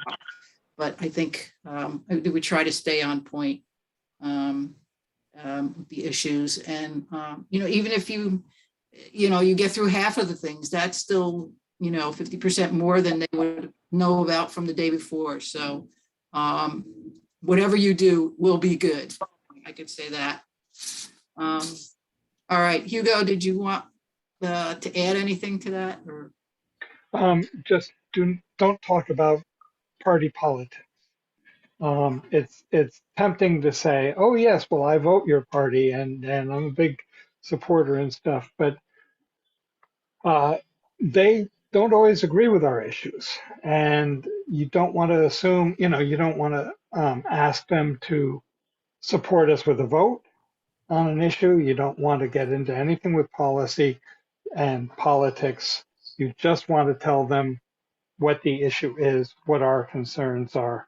We're here to inform, not to ask. And then, of course, there's the follow-up. Forge personal relationships whenever you can. If you're one of those people who does Twitter and social media, um, follow up and say, hey, I spoke to so-and-so in so-and-so's office today. It was a great meeting for VOR. Within a few days after the meeting, email a thank you note to the person who you spoke with. Include PDFs of the materials if you hadn't already sent them. We're going to try to come up with follow-up materials based on what we get from some of the feedback we're getting from folks. And then follow up in, that's weird, okay. And then don't forget to ask them if they can come and visit your facility, your ICF, your group home. Come see your loved one at your home if necessary. Say, look at what I have to go through. Ask them to come and visit the place where your loved one is employed. If the aide lives in the state, like many of them do, say, well, look, if you're home, call me, or, email me, and I'd love to take you around to see the ICF and so on. Also, your elected officials are going to be home in the month of August unless Congress goes crazy like it does every once in a while. The proper term is that your members of the House are in district, the members of the Senate are in state, but they will be home unless if it's a member of the Senate and they're not running for re-election, they may be in Vermont or wherever for the month of August. But if they're running, they're in the state, and you can always get through to them, invite them and their local office people to come visit you at the facility. Any questions? Rita? Yes, I was just, if someone has something really neat they want to send me to email me that we could put on the VOR Facebook site, that would be wonderful. Because that will keep us going every day a little bit, and that will show that we're really doing something. So if you have anything, you can email it to Hugo and he can forward it on to me, or you can just email it to me if you have my email address, whatever works. Thank you.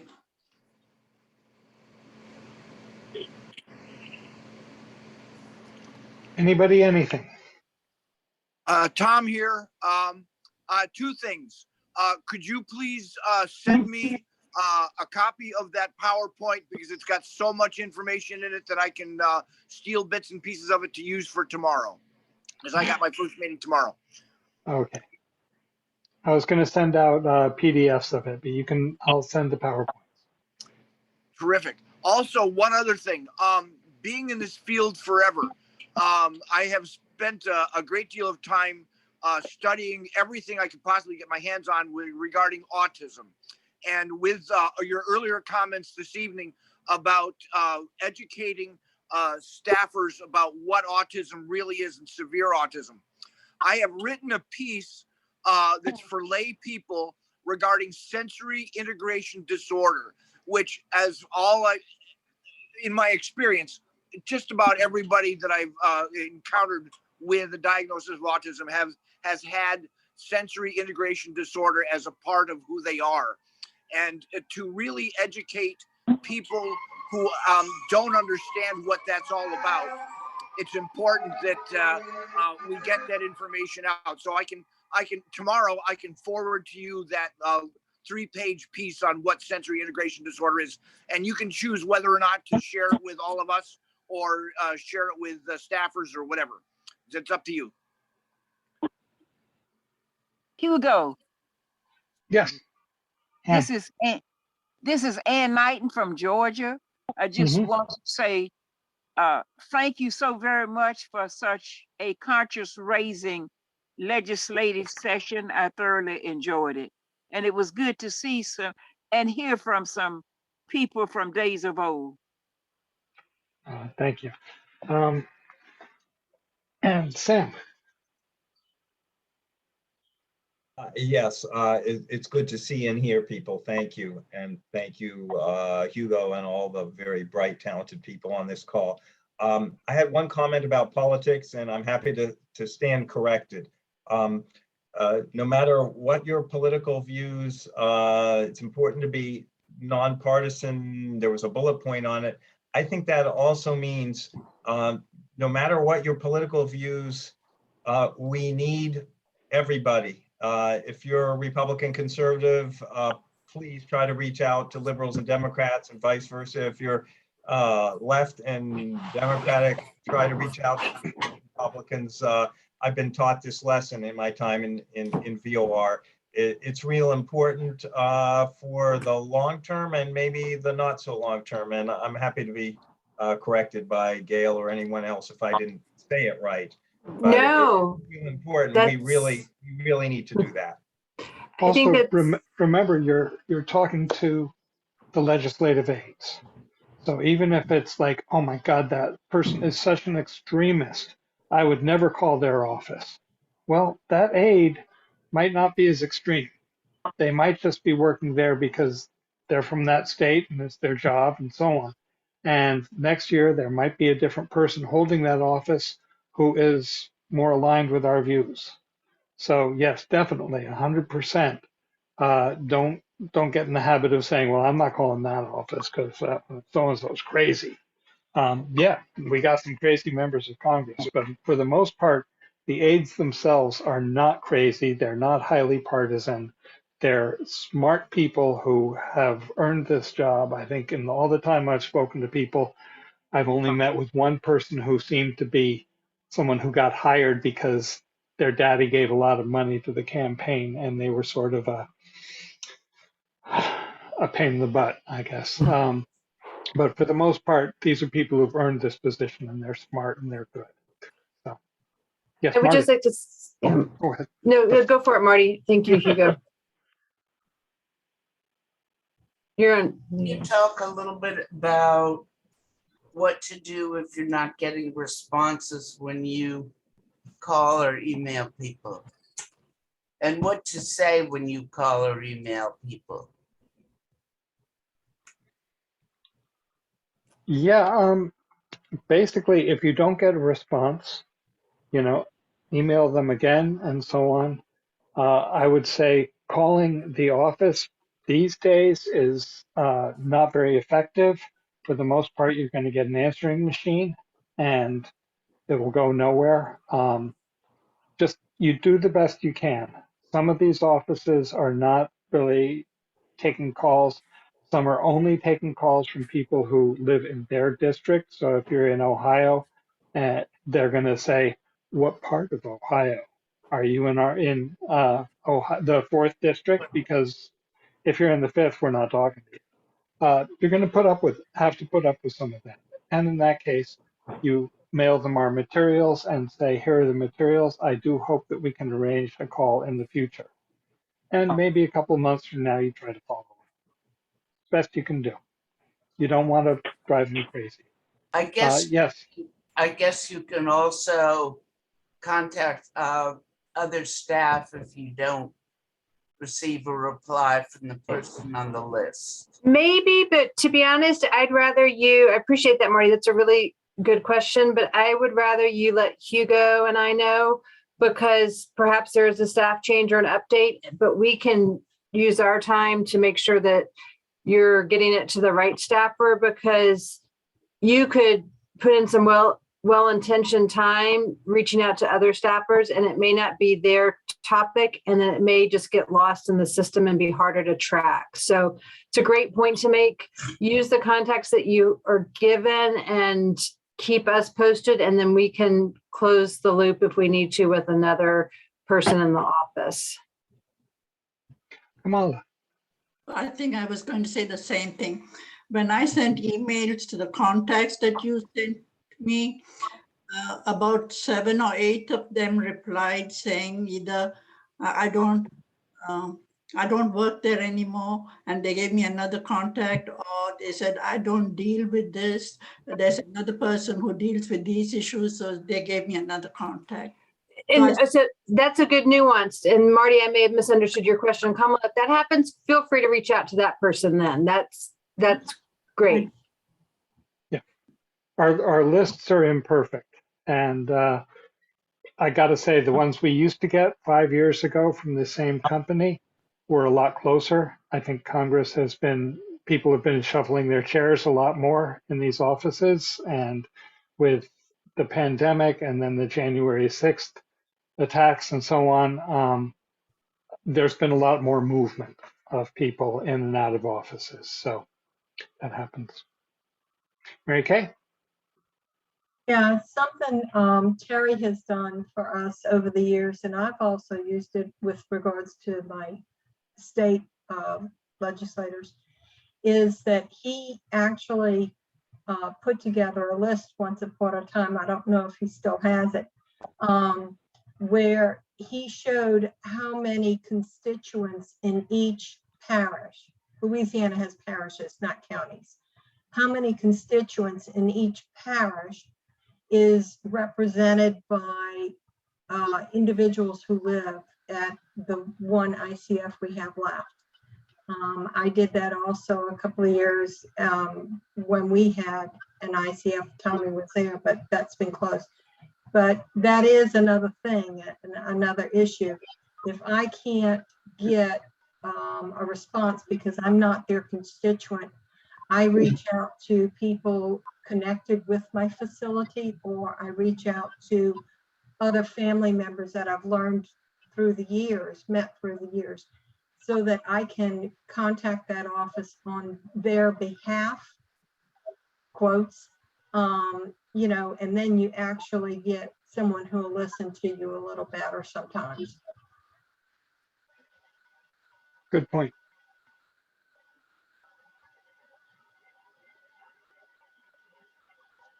Anyone else? Anything? We're 4 minutes over. We're doing pretty well, but I'm willing to go a little further. Can I just make one comment again? And it's a bit repetitive, but I would this has been so useful. And as you're talking to the other family members at the group homes and wherever your loved one resides, wherever their home is, whether it's with you or someplace else, please just let them know that that communicating and advocating can be daunting and tiring and overwhelming, but we are more than happy to guide you through this and to hear your story so that it heightens our ability to advocate on your behalf. And I appreciate any and all communication that allows me to better communicate with the members. And so please, let them know what you're doing, share your excitement, hopefully, and even your nerves and stuff, but your excitement about the opportunity to reach out to the members in the House and the Senate regarding your loved one, and encourage them to as well, and to know that VOR is here to assist them as well. So thank you for that. Jacqueline? Yeah, I've got 2 questions. I don't even know if they'll get brought up tomorrow, but they're more just data points in case they do. One is we talked about the disparity of the funding. What is the exact match on facility-based care this year? I know with HCBS in Tennessee with ARPA, now it's 82% FNAP for HCBS. but what is it for ICF? I know it's much less, but I don't know the specific number for 2022 for ICFs. I'm not sure because the numbers we get are usually like 2 years old by the time we get them, but they've Okay. been around that 82, 88% going to HCBS. I think I heard the last one was 88% goes to HCBS. Okay, so you're saying the total amount of funding, 80 some percent is going to HCBS. Right. Okay. Right. So, because the number I was talking about is regarding like for every dollar they spend on Jaden, that every dollar of services Jaden has, Tennessee only has to spend 18 cents because she's at home with me. But if she goes to the ICF, spend much more. Yeah. And the other question I have is, has something changed where I know previously states were required to have access to at least one ICF, right? So has something changed with that? Because I did get, there was a mother that contacted me out of Colorado a couple of months ago, and she was told by their Medicaid administrators that, very bluntly, that ICFs are bad, that they have shut them down, and that absolutely nobody is sent to ICFs. And so, because that was what she was choosing as a setting, and that's what she's looking for. So are they allowed to do that now? That's been a bone of contention for quite a while. You have the right to care in an ICF if you so qualify. And in a lot of states, there are no beds available. And they will tell you, and you will say, well, can I be on the waiting list for a bed in an ICF? And they tell you there are no waiting lists for ICF beds. If you want to be on a waiting list or get a bed, you have to sign the waiver and go for home and community-based services.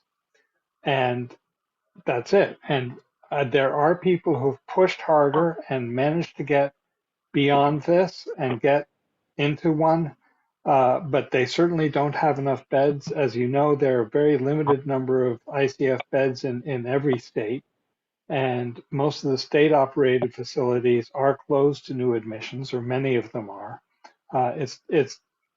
It's very difficult, but not impossible to get into an ICF.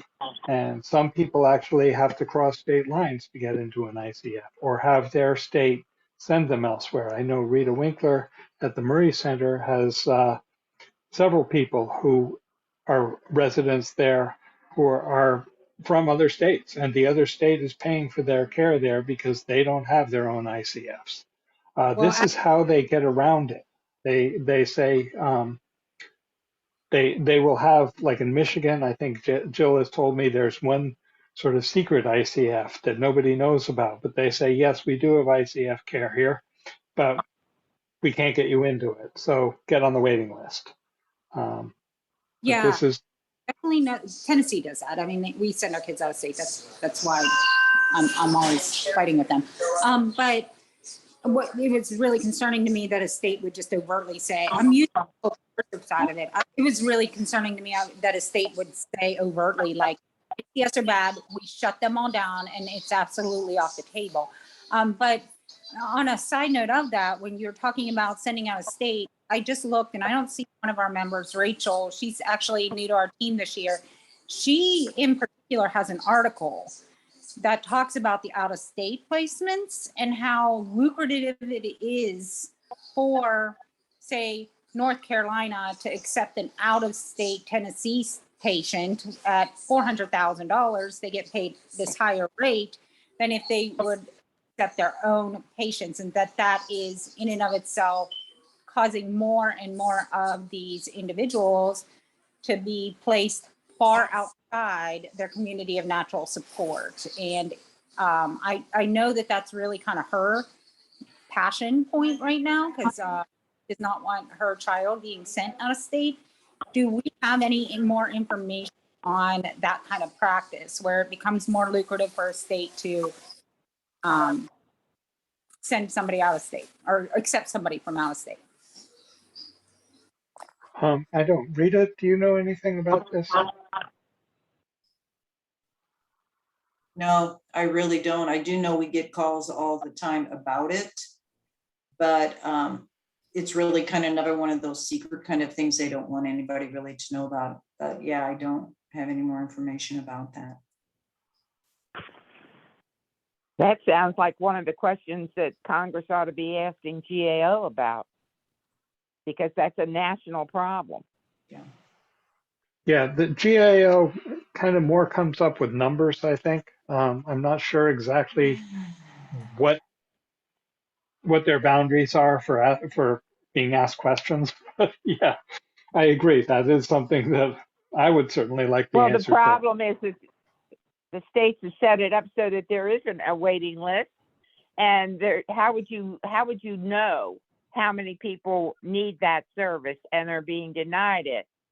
Because either there's not a ICF in their state, or they're being sent around Robbins Barnes by the agency that manages that within the state. Right. I don't know if again, Caroline Larman and I asked CMS that question and got sort of a runaround. I'm not sure how much of a response we're likely to get from members of Congress on this either. But it's something we would all like to know.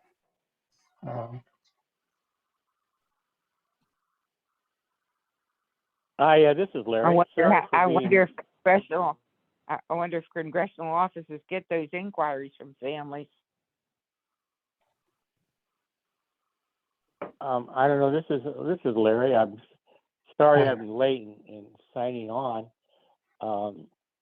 I couldn't get on for a while, but the sign-in thing was rebooted by Joanne. I want to thank her for that. The General Accounting Office, the General Auditing Office, is an audit of service to Congress. Members of Congress can ask them any questions they want, and the General Accounting Office will investigate it. This key is simply to get a congressperson to send a letter to GAO asking the questions about how that works. And it doesn't have to be just numbers. It can be anything. So I would think if there's some interest in this, that one of the issues that we should be pursuing would be to find a member of Congress who would ask GAO that question. The higher up the member, the higher the probability of getting a response. And if you are a committee chair or ranking member of a key committee, you're higher up on the totem pole, and in order to get an audit or a letter from GAO.